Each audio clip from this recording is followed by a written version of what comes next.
다큐멘터리는 잘 보셨죠, 다들? 네.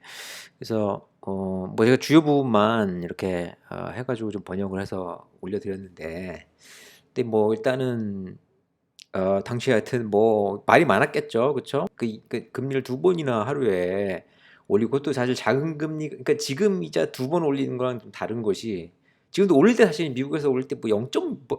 무슨 한 0.25%씩 막 이렇게 뭐 쪼끔씩 뭐 이렇게 올리고, 그래도 막 인제 얘기가 많잖아요. 그리고 지금은 이자가 워낙에 낮으니까 뭐 이렇게 올려도 그렇게 좀 뭐라 그럴까요? 반응이 인제 뭐 그렇게까지 강렬하진 않은데, 지금 벌써 이자가 더블 디짓이었는데 얘를 12%로 올리고 그다음에 15%로 또 갖고 하루 만에 그렇게 올렸으니, 응? 그쵸? 그러니까 난리가 났겠죠 다음 날. 그쵸? 뉴스가 뭐 그냥 가디언은 뭐 무슨 ERM에서, 그러니까 ERM은 인제 일단은 그 유로화로 통합하기 이전에 있던 단계로 인제 통화 풀을 만들어서 인제 각자 인제 자기네들 가지고 있는 것만큼 이제 뭐 결론적으로 나중에 유로화를 주겠죠. 그쵸? 그 레이트에 따라서. 그쵸? 예, 뭐 그런 형태로 인제 그런 시스템인데, 그래서 그 커런시 익스체인지 하는 시스템을 일단 만들어 놓은 건데, 결론적으로 거기에 인제 그 여러 가지 정치적인 이유란 여러 가지 이유가 있었겠죠. 그쵸? 예. 그래서 그거를 인제 되게 높게 셋업이 됐고, 그 ERM 그 파운드나 뭐 이런 게 높게 셋업이 됐고, 그리고 기본적으로 그 당시에 인제 독일 경제가 되게 컸으니까 뭐 프랑스 경제도 굉장히 사실 큰 거고, 그쵸? 독일 마르크화라든지 이런 것들이 인제 그 유럽에서는 어떻게 보면 메인 커런시인데, 거기서 인제 독일이 통일된 다음에 인제 이자율을, 그러니까 인플레이션이 인제 뭐 온다고 생각을 하고 이자를 올리니까, 당시에는 이제 뭐 저도 이제 그때 뭐 어린애였으니까 꼬마 어린 그런 시대를 잘 모르잖아요, 뭐가 뭔지를. 80 년대 어떻게 알겠어요. 근데 여러 가지 그런 것들을 봤을 때 당시에는 인제 그 물가가 올라가는 것이 굉장히 그 사회적인 문제가 됐던 것 같더라고요. 그래서 어 특히 독일 같은 경우 역사적으로도 하이퍼 인플레이션 경험도 있고, 그래서 굉장히 민감하다 이거죠. 그래서 뭔가 쪼끔 물가가 좀 올 것 같다 그러면 이자를 확 올리고 인제 그러는데, 이런 스트롱한 커런시가 이자를 확 올리니까 그 주변에 있는 뭐 작은 커런시들은 다 뭐 말할 것도 없거니와, 영국 그 파운드화는 또 정치적으로 좀 더 높게 잡은 그런 게 부분이 있고, 그러니까 이제 문제가 됐겠죠. 예. 그래서 인제 결론적으로는 헤지 펀드들이 인제 들어와서, 그죠? 소로스나 뭐 이런 사람이 들어와서 거기에 베팅을 하고, 응? 그걸 막을 수가 없었던 거죠. 그쵸? 그래서 ERM을 탈퇴했다. 뭐 무슨 각종 그런, 파운드 goes under 막 이런 식으로, 그쵸? 음. devalued chancellor, 응? 하여튼 이렇게 이런 기사들이 많이 나왔죠. 그래서 다음 날 여기가 인제 아마 제가 보기에는 음 여기가 어딘지 모르겠는데요. 사람들이 인제 이렇게 신문 보고 막 예, 걱정을 하는 그런 눈빛이었겠죠. 왜냐면은 그러니까 이자가 뭐 오른 건 오른 건데, 그것도 이제 문제가 됐겠죠. 다 모기지 때도 하우싱 그 다큐멘터리 보시겠지만, 하우싱 마켓에 대한, 그러니까 이자가 올라가면은 사람들이 모기지를 많이 페이를 해야 되잖아요. 그러니까 문제가 많았겠죠. 정치적으로도 프레셔가 가해지고, 그리고 환율이 이렇게 떨어졌으니 수입 물가가 올라가고 물가가 막 또 올라갈 거 아니에요. 응?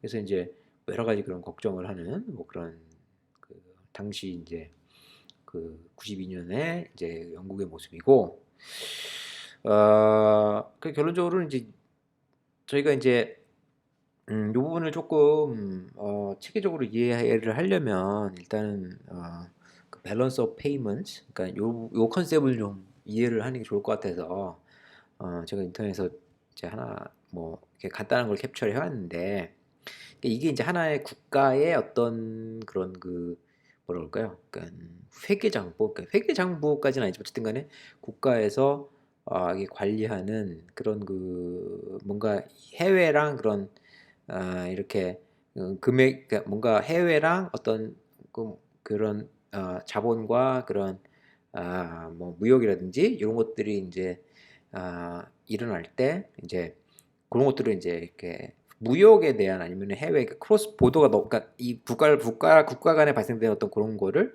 이렇게 쉽게 표현할 수 있는 어떤 그런 그런 그런 것들을 이제 밸런스 오브 페이먼트라고 하는데 이 두 개로 이제 돼 있는 거예요. 간단히 말씀드리면 이제 커런 어카운트라는 게 있고 그다음에 파이낸셜 어카운트라는 게 있어요. 이게 여기 이제 사실은 캐피털 어카운트, 캐피털 어카운트라고 하죠. 그렇죠? 그래서 커런 어카운트는 뭐냐면은 여기다가는 이제 뭘 적냐면 그러니까 어떤 제품의 트레이드, 그렇죠? 뭔가 수입이 뭐 되고 수출이 나가고 뭐 이런 것들을 여기다가 이제 적는 거예요, 그렇죠? 그 수입이 들어오면은 이제 어, 그러니까 뭐 거기에 대해서 이제 돈이 빠져나가겠죠, 그렇죠? 아니면은 수출을 하면은 그 물건이 빠져나가면서 돈이 들어오겠죠, 그렇죠? 그래서 여기다가 이제 그걸 적는 거고 서비스도 마찬가지죠, 그렇죠? 뭐 물건뿐만 아니라 서비스도 수출될 수가 있는 거고 그리고 이제 내가 해외에 투자를 했으면은 거기서 이제 어떤 배당이 들어올 거잖아요. 그 배당을 예를 들어 제가 이제 한국으로 만약 받는다. 그러면은 그 배당금이 이제 일로 이제 여기 적혀지게 되는 거죠, 그렇죠? 그리고 트랜스퍼 페이먼트, 그러니까 제가 이제 뭔가 이제 페이먼트를 이제 해외에 내보냈는데 이제 이거 투자가 아니고 뭔가 수수료, 그렇죠? 뭔가 뭐 어떤 그런 그 해외에서 뭐 어떤 컨설팅 받았다. 그러면 이제 해외 쪽에 돈을 줘야 되잖아요, 좀 그런 거, 그렇죠? 그래서 그렇게 돼서 여기에 이제 그렇게 해서 해외로 들어오고 나간 돈이 적히는 거죠. 근데 이게 커런 어카운트라는 얘기는 어쨌든 간에 이 투자 뭐 이런 게 아니고 어쨌든 거기 투자에서 발생되는 어떤 그런 이익이라든지 아니면은 서비스 그리고 제품에 대한 어떤 그런 돈이 오고 가는 거고, 그렇죠? 그리고 이제 여기는 이제 파이낸셜 어카운트가 되는데 캐피털 어카운트는 뭐냐면은 여기는 이제 이런 어떤 제품이나 이런 게 아니고 아, 그 직접 투자, 해외에서 이제 투자가 들어오거나 아니면은 내가 해외에 직접 투자를 할 때, 그쵸? 예. 뭐 여기는 이제 요거는 그리고 이제 아래는 이제 포트폴리오 인베스트먼트. 이거는 뭐냐면 이제 이거는 이제 다이렉트 인베스트먼트는 이제 공장을 짓거나 뭔가 이제 직접 이렇게 부동산을 사거나 뭐 이런 투자고 포트폴리오 인베스트먼트는 이제 어떤 본드라든지 뭐 주식이라든지 아니면은 현금을 뭐 이렇게 디파짓을 딴 해외 은행에 든다든지 뭐 이런 걸 얘기를 하는 거예요. 예. 그래서 결국에는 뭐 이런 거 그리고 여기 마지막에 또 하나가 이제 더 있어야 되는데 뭐냐면은 이제 reserve, 그 change of reserve가 있어요. 그러니까 뭐냐면은 어그 그러니까 그이 국어를 이제 한국말로 이제 국고 보통 뭐 국고가 손실 뭐 국고가 뭐 어떻게 했다 뭐 이런 얘기 많이 하잖아요. 그러니까 이제 정부에서 그러니까 주로 이제 센트럴뱅 그렇죠? 그러니까 중앙은행에서 가지고 있는 그런 그 이 리저브예요. 그러니까 이게 이제 주로 이제 포린 커런시로 이루어진 그러니까 해외 그러니까 예를 들어 우리나라 같은 경우는 US 달러랑 뭐 플러스 뭐 중앙은행이 가지고 있잖아요. 자산을. 저 그거 그러니까 그걸 가지고 있는 거죠. 보통 여기 어디 쓰이냐면 그러니까 요 커런시를 가지고 이제 이 어떤 그 환율을 이제 유지를 시키는 역할을 보통 이제 많이 하죠. 그러니까 이걸 바탕으로 이슈를 뭐 그러니까 원화를 이슈를 한다든지 아니면은 다시 원화를 걷어들인다든지 이제 뭐 이런 오퍼레이션을 이제 이렇게 한다고 볼 수가 있죠. 그리고 이제 일정 환율을 맞추기 위해서 요거를 뭐 돈을 더 내본다든지 뭐 이런 것들 이제 이런 것들을 하는 거죠.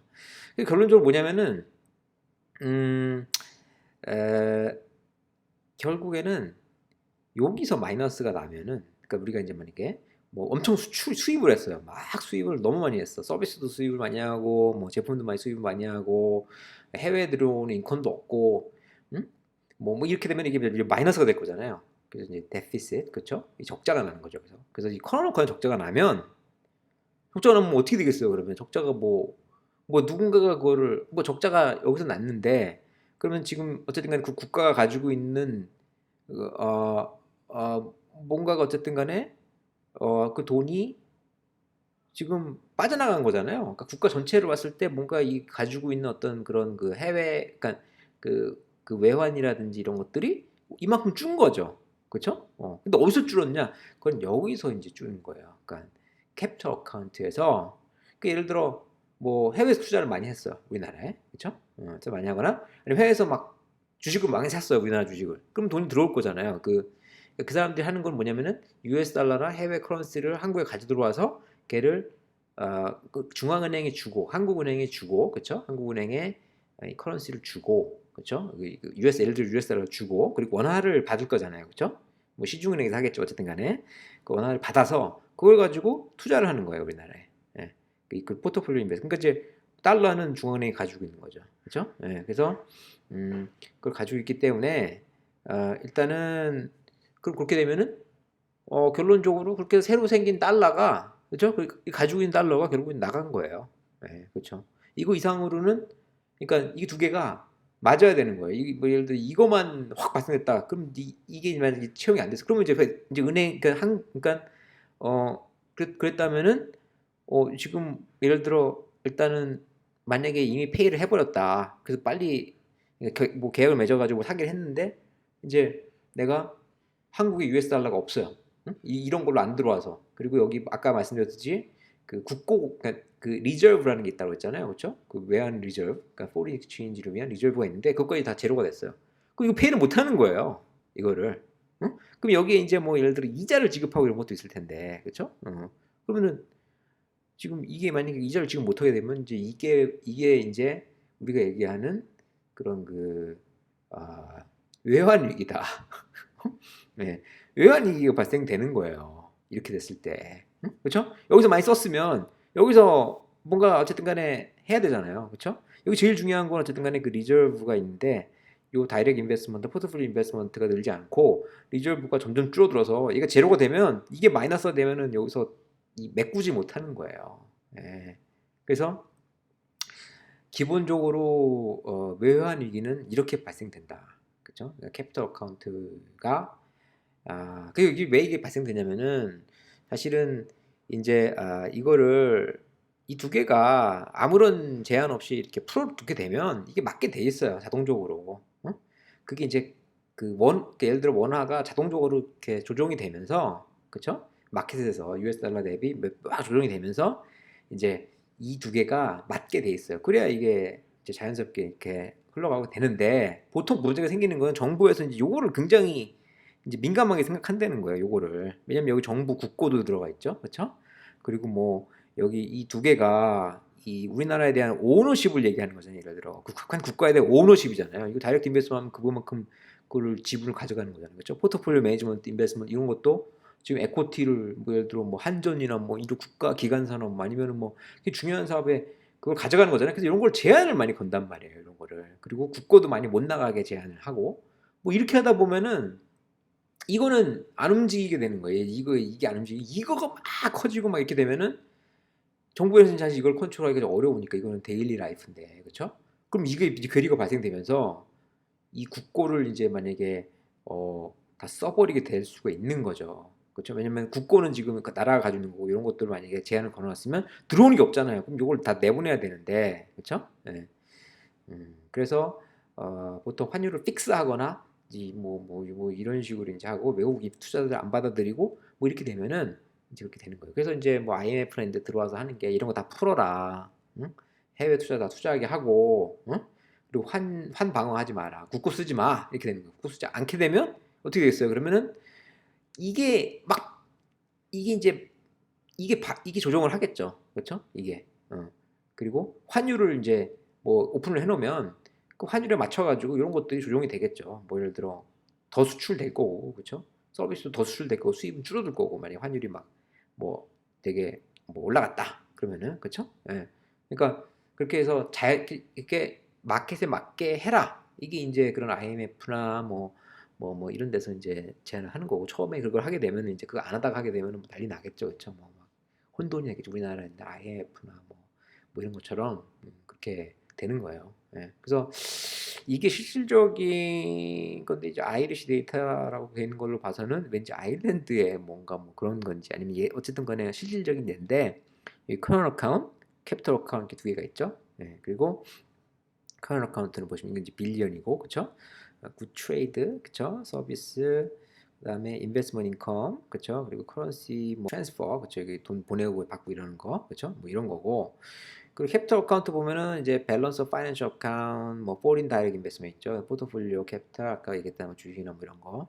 그리고 아더 인베스트먼트 이렇게 있고 그리고 이게 이제 change in official reserve 이게 그 그 나라 이제 어떤 그런 그 중앙은행이 가지고 있는 리저브인 거죠. 그래서 이걸 가지고 이제 뭐 이거를 중앙은행이 사용해서 뭐 환율을 방어한다 이제 뭐 이럴 수가 있는 거죠. 그렇죠? 그리고 net errors and omission 이렇게 있는데 이게 이제 어 이런 것들이 요런 거는 이제 이 국가가 크잖아요. 그래서 이제 이거를 밸런스를 정확히 맞출 수가 없을 수가 있잖아요. 그래서 이 에러가 발생되는데 뭐 어떤 사람들은 이게 어떤 정부 블랙마켓에 그러니까 블랙마켓을 통한 어떤 그런 거래다. 응? 뭐, 뭐 여러 가지 그런 얘기들이 있어요. 그래서 뭐 범죄에 이용되는 어떤 뭐 그런 거다. 뭐 이렇게 얘기하는 사람도 있고, 그렇죠? 이런 부분은 나중에 이제 한번 다음 기회에 다시 한번 알아보도록 하고요. 그래서 이런 식으로 이제 돼 있는 거예요. 그래서 결론적으로는 아까 말씀드렸지만 이게 이 두 개가 맞아야 이제 맞게 되는데 자연스럽게 요거를 이제 만약에 확률이 고정되면은 요게 고정되잖아요, 그렇죠? 이게 고정되고 이 커런 어카운트 고정 이 나가는 금액이 고정되는 거고 그 경우 이 리저브를 써가지고 요거를 이제 맞추게 되는 거죠. 이 커런 어카운트랑 캐피털 어카운트가 일치가 되게 맞추게 되는 거예요. 예. 그래서 요걸 다 쓰게 되면 그 다음에 더 이상 막을 수 없으면은 이 숫자가 변해야 되는 커런 어카운트 숫자가 변해야 되는 거고 커런 어카운트 숫자가 변하려면은 환을 그냥 풀어놓게 되면 이게 여러 가지 수요 공고에 어떤 여러 가지 그런 수요 공고에 맞춰가지고 자연스럽게 이제 문제가 없는 수준으로 이렇게 수렴하게 된다. 예, 그래서 그게 이제 다큐멘터리를 보셨지만 일단은 1992년 이게 이제 September 이제 17일 그렇죠? 17일이니까 16일 날 발생됐을 거예요 아마. 예, 16일에 발생됐을 거고 그 블랙 웬즈데이라는 게그 가디언 그 영국의 이제 신문이죠, 그렇죠? 뭐 조선일보 같은 아니면 동아일보 같은 그런 신문 같은데 거기서 이제 파운드가 ERM을 벗어났다. ERM은 아까 말씀드렸지만 이제 유로 통합 그러니까 유로화를 쓰기 위해서 이제 그 전 단계로 이제 어떤 각 나라의 커런시에 이제 이 비율을 맞춰가지고 이제 이렇게 트레이드 될 수 있게 이제 그렇게 한 그런 시스템이에요. 그래서 여기를 영국이 탈퇴를 이제 한 거예요. 원래는 다시 이제 그 환율을 정해서 다시 돌아오기로 이제 얘기를 이제 했는데 근데 실질적으로는 다시 돌아오지 못했죠. 그리고 결국 결론적으로는 또 유럽이 또 이제 뭐 그렇게 뭐 유로화도 안 쓰고 그러니까 탈퇴나 이런 것들이 더 용이해지겠죠. 그래서 브렉시트이 이제 좀 더 쉽게 발생될 수 있는 원인이기도 했겠죠. 예, 그래서 이제 10 빌리언 파운드의 이제 브리튼 그 리저브를 아까 말씀드린 리저브를 썼다는 거예요. 이걸 막기 위해서. 그래서 그리고 투 스테이지 라이즈를 했다. 인트레스트 레이트를. 그래서 결국에는 15% 올리고 15%까지 이제 한꺼번에 확 올린 거죠. 이거는 진짜 제가 보기에는 진짜로 지금 이런 게 발생됐으면 뭐 진짜 난리가 날 거예요, 진짜. 예. 그래서 레이스는 이제 12%로 이제 그저 아까 말씀 15%로 이제 고정이 될 거다. 이제 그렇게 얘기를 한 거고. 당시에 보시면은 이게 사실은 그 리저브가 그게 일단 많지가 지금 생각해 보면 되게 작은 금액. 당시에는 이제 그러니까 이제 그 리저브 자체가 그렇게 크게 중요하다고 생각 안 했겠죠. 그래서 어쨌든 간에 40%의 포린 익스체인지 리저브를 써버린 거예요. 그날. 응? 그러니까 이거는 뭐 완전히 진짜 뭐 거의 하루 더 그랬으면은 뭐 망했다는 얘기 아니에요. 이제 그 모라토리움 선언하고 막 뭐지 못 바꿔준다 이렇게 됐으면 이제 뭐 난리가 났겠죠 진짜. 어쨌든 간에 그거를 프리포 그러니까 이제 그 이 환율 그러니까 이자 확 올리고 그다음에 환율을 확 풀어버린 거죠. 그러니까 더 이상 그러니까 더 이상 매니지를 안 한 거죠. 예.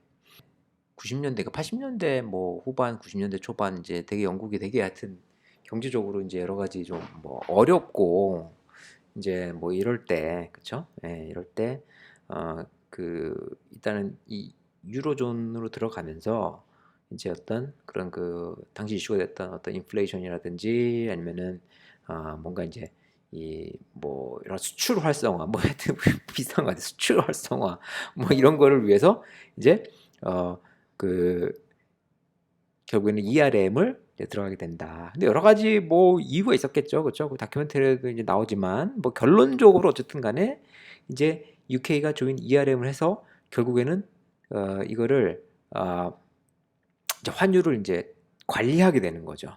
응? 네. 그래서 그 환율 관리가 1달러에 2.95 도이치마르크, 그렇죠? 네. 그러니까 독일 돈이죠, 그렇죠? 네. 1파운드에 2.95 도이치마르크로 이제 UK 이제 영국이 ERM에 조인을 한 거죠. 예. 그래서 요 뭐 3 그러니까 3 마크가 안 넘게 이렇게 그쵸. 2.95 뭐 2.8 에서 3 마크 사이 그쵸? 여기를 이렇게 되게 인제 한 거죠. 그쵸? 예. 그래서 2.95 까지 아마 내려가면 안 됐을 거예요. 예. 그 아래로 내려가면 안 되는 거고 그쵸? 또 얼마 또 올라가면 또 안 되는 거고 이렇게 이런 식으로 인제 관리를 하다가 결론적으로 이제 그 블랙 웬스데이라는 날 인제 뭐 소로스를 동반해서 그 여러 가지 그런 아 공격을 받고 인제 이게 인제 뭐 이렇게 확 떨어져서 2.4 도이치마르크 언더로 떨어지게 된 거죠. 예. 그리고 인제 떨어지게 되고 굉장히 그 이자율이 되게 인제 올라간 거죠. 그쵸? 예. 근데 이제 각종 그런 미디어마다 다 얘기가 달라요. 그러니까 이게 정확히 뭔가 뭐 논문에서도 얘기가 쪼끔씩 다르고 왜냐면은 이게 뭐 워낙에 국가적으로 큰일이 벌어지고 IMF도 뭐 예를 들어 뭐 벌어진 원인이나 이런 거를 사실 파악하는 데 굉장히 힘들잖아요. 그래서 사실은 우리가 정확한 뭐 숫자라든지 이런 거보다는 전체적으로 어떻게 이게 흘러갔는지 이런 부분들을 좀 이해하는 게 필요할 것 같아요. 그래서 여기 어쨌든 간에 여기 그 여러 가지 그런 그 소스가 있겠지만 뭐 예를 들어 이런 얘기도 있는 거죠. 그러니까 저 다큐멘터리한테 나왔듯이 인제 1 시간당 이제 2 빌리언 스털링을 썼다. 그쵸? 예. 그래서 방어하기 환율 방어하기 위해서. 그래서 전체 뭐 27 빌리언 그죠? 그러니까 이 270억 이죠. 270억 파운드를 그러니까 스털링을 사는데 그 27 그러니까 넉 그러니까 270억 파운드를 인제 산 거죠. 포린 그 커런시 리저브를 인제 풀고. 그쵸? 예. 어 그게 뭐 가버먼트 인터벤션에서 뭐 3.4 빌리언 이랬다 이런 거는 이거는 뭐 그 리포트가 있는 것 같은데 어쨌든 간에 뭐 결론적으로 중요한 거는 그 분데스뱅크 그러니까 인제 독일 은행이 결국에는 이제 뭐 이자를 낮춰 주든지 뭔가 했었어야 되는데 당시에 어떻게 보면 이게 중앙은행 거의 유럽의 중앙은행 역할을 뭐 어떻게 보면은 할 수 있었던 그런 경제를 가진 독일에서 인제 이런 걸 했었어야 되는데 그걸 이제 안 하게 돼서 결론적으로는 인제 그게 이제 영국이 ERM을 탈퇴하게 하는 그러한 그 중요한 요인이었죠. 예. 그리고 인제 영국뿐만 아니라 이 유럽의 다른 나라들도 굉장히 영향을 많이 받았어요. 그 리라가 뭐 엄청 이제 떨어졌다. 그쵸? 인제 15%를 올려야 되는 거 아니냐. 당시에 뭐 이제 여러 가지 인제 그런 얘기들이 나온 거죠. 그쵸? 스웨덴 같은 경우도 보시면은 이 벌써 스웨덴이 옛날에 뭐 어려웠다 뭐 이런 얘기는 저도 들은 적이 있는 것 같은데 인터레스트 레이트이 지금 20%라는 얘기는 지금 뭐 경제가 엄청 발달되고 있든지 아니면은 뭔가 인플레이션이 좀 뭐 그 관리를 좀 하고 있는 뭐 이런 상황이었는데 이거를 500%로 지금 올렸다는 거예요. 20%의 레이트를 500% 이게 말이 되나요? 이게 뭐 1년 내내 이러진 않았겠죠. 그러니까 여기서도 막 영국 같은 상황이 벌어졌을 테니까 뭐 이 1-20% 가지고는 뭐 안 되는 거고 뭐 500%를 뭐 이거 아마 이제 뭐 며칠간 유지됐겠죠. 이게 좀 잠잠해질 때까지 이게 뭐 500%라는 거 아마 인제 뭐 애뉴얼 그러니까 1 년으로 봤을 때 500%라는 얘기고 그쵸? 근데 이제 치프 이코노미스트가 인제 뭐 여기 무슨 은행에 뭐 그런 사람이 이제 얘기를 했는데 이 사람은 인제 "야 이거 500%도 이거 부족할 것 같다." 뭐 이런 얘기를 했다는 거예요. 도대체 이거는 야 이거는 좀 구체적으로 다시 좀 어떻게 실제 됐는지를 좀 봐야 될 것 같아요. 이게 당시에 인제 뉴스니까 92 년에 그쵸? 92년 9월 17일 뉴스거든요 이게. 예. 그 스페인도 문제가 많았다. 이게 지금 문제가 많은 애들이 옛날에도 문제가 인제 많았다는 거죠. 그래서 어 이 ERM을 그러니까 3년 전에 들어갔는데 이것도 인제 그래서 어제 스페니시 센트럴 뱅크도 결국에는 인제 뭐 "방어 안 하기로 했다." 이 얘기죠. 방어 안 하기로 해서 이게 이제 원래 65 마르크, 67 마르크 이 사이에 관리 환율제 뭐 이런 거 있잖아요. 관리 환율제. 저만 마르크 대비 인제 그렇게 했다는 거예요. 요 환율로. 이게 69.1이 인제 로보 리밋인데 이게 결국에는 이자를 라스트 나잇에 그 인제 올릴 예정인 것 같다. 지금 인제 이렇게 인제 이미 돼서 예. 홀랜드 네덜란드랑 그다음에 벨기에 그쵸? 벨지움. 음. 여기는 뭐 하여튼 큰 문제 없다. 그러니까 어쨌든 간에 당시에 이태리랑 스웨덴, 그쵸? 스페인, 뭐 이런 나라들이 이제, 이제 문제가 이제 그 많았다는 얘기겠죠. 예. 그래서 이제 저희가 이제 궁금한 게 이제 그러면 이제 과연 그 소로스가 어떻게, 조지 소로스가 이제 어떤 식으로 이제, 어, 이거를, 이 오퍼레이션을 이제 진행을 했냐, 이 스트래티지가 어땠냐, 그때, 펀드 스트래티지가. 그래서 그런 얘기가 많은데, 이제, 그 소로스 펀드, 그러니까 결국에는 이제, 이게 뭐, 퍼블릭한 인포메이션이 아니기 때문에, 몰라요. 사실 정확히. 어떻게 했는지. 조지 소로스도 얘기할 이유가 없겠죠. 그거를, 여러 가지 센서티브한 인포메이션도 있을 거고, 그 펀드가, 얘 펀드 매니지먼트잖아요. 그쵸? 뭐 본인 돈은 뭐 좀 있었을 거고, 그 다음에 이제 다른 투자자들도 막 있을 텐데, 그쵸? 이 펀드도 이 당시 제 얘기 들어보니까 다들 막 오프쇼어에 뭐, 있는 그런 펀드들이 다 들어왔다. 이제 이런 얘기를, 들었는데, 뭐, 알 수가 없는 거죠. 누가 그 뒤에 있는지. 그쵸?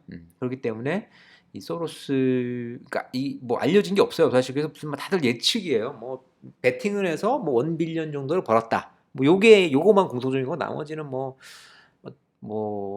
그 소로스 뭐 자기 뭐 출판물에 그걸 릴리즈한 것도 아니고, 근데 이제 그 뭐 어떤 뭐 한국의 교수님은 뭐 이제 뭐 US 트레저리를 갖다 맡기고 뭐 파운드를 빌려서 어 그거를 다시 US 달러로, 그러니까 파운드를 팔아서 US 달러를 사고 다시 그 US 달러를 또 그거 가지고 US 트레저리 사가지고 또 맡기고 또 파운드를 사고 뭐 이런 식으로 했다고 하는데, 근데 그거는 이제 사실 펀드 그러니까 컨셉적으로는 그럴 수도 있겠죠, 컨셉적으로. 근데 실제 오퍼레이션 그렇게 해서 하기는 좀 어려울 거예요. 왜냐면은 그거를 일단은 그 누가 빌려주냐 이거죠. 그 은행에서 그거를 트레저리를 받은 다음에 빌려준다. 그 시간도 많이 걸리고, 그런 식으로 론을 만약에, 그러니까 크레딧 라인이 그렇게 크게 주기가 어려워요, 은행에서. 이런 펀드, 이게 지금 이거는 어떻게 굉장히 리스키하고 뭐 안 하는 걸 거고, 그리고 펀드인데 그 펀드에다가 은행이 크레딧 라인을 주긴 그럴 거고, 제가 보기에는 이거는 그런 식으로 오퍼레이션 하기는, 그리고 그렇게 은행에서 뭐 돈 빌리고 그러면은 또 은행에 뭐 또 업프론트 피도 줘야 되고, 뭐 어쨌든 간에 비용이 그렇게 무한대로 뭐 해서 뭐 이렇게 한다 뭐 이렇게 얘기하시는데, 그거는 좀 말이 안 되는. 왜냐면은 그런 거를 계속 론을 이렇게 할 때마다 그 비용이 또 계속 들어가고 그러는데, 제가 보기에는 그렇게 했다기보다는 그 데리버티브스 마켓, 그쵸? 그러니까 퓨처스라든지 뭔가 뭐 옵션이라든지 뭐 이런 걸 썼을 거예요. 그러니까 이런 거를 해서 그 배수를 늘려가지고 이제 숏을 뭐 이렇게 했을 수는 있겠죠. 그게 제일 그 소로스도 이제 그 인터뷰 때 이제 그런 얘기를 하더라고요. 그 퓨처스 마켓에서 이제 뭐 했다 뭐 그렇게 얘기를 하는데, 그 제일 좀 말이 되는 그런 설명은 이제 제가 포브스에서 찾은 뭐 이제 기사인데, 그 중에 하나가 이제 음, 소로스가 이제 내용 어떻게 투자했는지에 대해서 이제 이것도 예측이죠, 예측. 제가 보기에 뭐 인터뷰를 통해서 뭐 이렇게 해가지고 지금 이게 제일 근데 말이 되는 것 같아서 한번 이제 찾아봤는데, 일단은 소로스는, 그러니까 무슨, 그러니까 숏셀링 스타일이 어떻게 했냐면, 어쨌든 간에 이게 제가 보기에는 7빌리언 정도를 이제 숏셀링을 했다. 그러니까 7빌리언 펀드가 당시에 이제 90년도 초반에 펀드가 7빌리언을 자체 금액 가지고 숏을 했을 리는 없고요. 제가 보기에. 예. 지금도 7빌리언 작은 금액은 아닌데, 그 이때 만약에 소스보다 컸다면은 진짜 뭐 해봐야 뭐 1빌리언 언더였을 거예요. 1빌리언 자체 금액은, 그 자체 뭐 여러 가지 뭐 다 모아가지고 했을 때 1빌리언 언더였을 거고, 얘를 이제 7빌리언까지 그 7조죠, 그렇죠? 7조까지 해당되는 그 US 그 파운드를 숏셀링을 하려면은 아마 그 퓨처스 컨트랙을 썼을 거예요. 그러니까 커런시 퓨처를 써가지고 했을 거고, 그래서 7빌리언을 해서 이제 도이치 마르크를 이제 6빌리언을 사고, 그렇죠? 그러니까 왜냐면 7빌리언을 숏을 했으니까 뭐 예를 들어 뭐 US 달러로 받았을 수 있겠죠, 그 돈을. 그렇죠? 그 돈을 받고 나중에 이제 그 파운드를 돌려주면 되는 거니까 7빌리언에 해당되는 지금 7빌리언에 해당되는 파운드를 나중에 돌려주면 되는 거예요. 그렇죠? 그래서 일단은 7빌리언 캐시를 받고 그렇죠? 그걸 가지고 도이치 마르크를 산 거예요. 왜냐면 ERM에서 어쨌든 간에 이 커런시가 딱 픽스이 된 게 이제 도이치 마르크였으니까 그게 이제 유지가 안 될 거라고 본 거잖아요. 그래서 얘를 6빌리언을 산 거예요. 그러니까 6조 정도 되는 금액을 산 거죠. 그렇죠? 그리고 프렌치 프랑도 샀을 수도 있다. 어? 이제 그렇죠. 그러니까 뭐 그러니까 이제 프랑스랑 독일이 다음에 이제 메인 국가니까 유럽 EU에 그렇죠? 예. 그리고 그 중에 이제 지금 이 7빌리언 샀는데 이제 6빌리언을 샀으면은 한 1빌리언 남았을 거 아니에요. 그거 가지고 이제 500밀리언 정도는 브리티시 스탁에 투자했다. 그러니까 이제 이 경우는 그러니까 어떤 뭐 이 페그가 이게 무너지더라도 나라가 막 완전히 그냥 발칵 뒤집 아시아처럼 요새는 아시아는 사실은 스타까지 같이 숏을 하는데 이제 이 사람들 생각하기에는 이제 이게 낮아졌으니까 환이 낮아졌으니까 수출이 잘 되고 경제가 더 이제 좋아질 수가 있다. 뭐 그렇게 본 거죠. 회사의 퍼포먼스가 더 나아질 수 있다. 그렇죠? 그렇게 본 거죠. 예. 그래서 그리고 이자가 낮아질 거니까. 그러니까 이자를 이제 올렸잖아요. 그렇죠? 이자를 이제 올렸으니까 그 이자가 근데 그것까지 그러는지 모르겠는데 어쨌든 간에 이자가 나중에 낮아지게 되면은 당연히 주가는 올라가게 되겠지. 그렇죠? 이거는 좀 조금 장기적으로 보고 이제 이렇게 한 것 같고. 그리고 이제 그러니까 이제 여기 보죠. 그렇죠? 이코티는 대충 이제 커런시 디밸류 받은 다음에 보통 올라가기 때문에 이제 그런 거를 가지고 했다. 그러니까 당시에 이제 그런 식으로 이제 전략을 세운 것 같고, 그렇죠? 뭐 그랬던 거죠. 예. 그러니까 제가 보기에는 그리고 이제 나머지 본드, 그렇죠? 프렌치 가브먼 뭐 이런 것들을 이제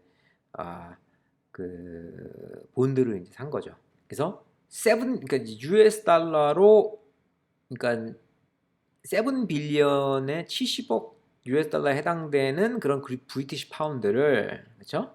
걔를 숏셀링을 했는데 그 방법은 그러니까 뭐 계속 뭘 빌려서 사고 이게 아니고 제가 보기에는 퓨처스 마켓에 가가지고 그 퓨처스 컨트랙을 판 거예요. 그러면 이제 내가 뭐 브리티시 파운드나 US 달러가 그러니까 전혀 그러니까 없어도 여기에 해당되는 7빌리언 US 달러가 없어도 파운드를 이제 팔 수가 있는 거죠. 결론적으로. 그래서 보통 이제 이 증거금 한국말 증거금이라고 그러잖아요. 증거금. 그래서 마진이라고 그러는데 그 마진을 제가 한 10%만 가지고 있어도 이 계약을 이제 체결할 수가 있어요. 7빌리언 이걸 살 수가 있어요.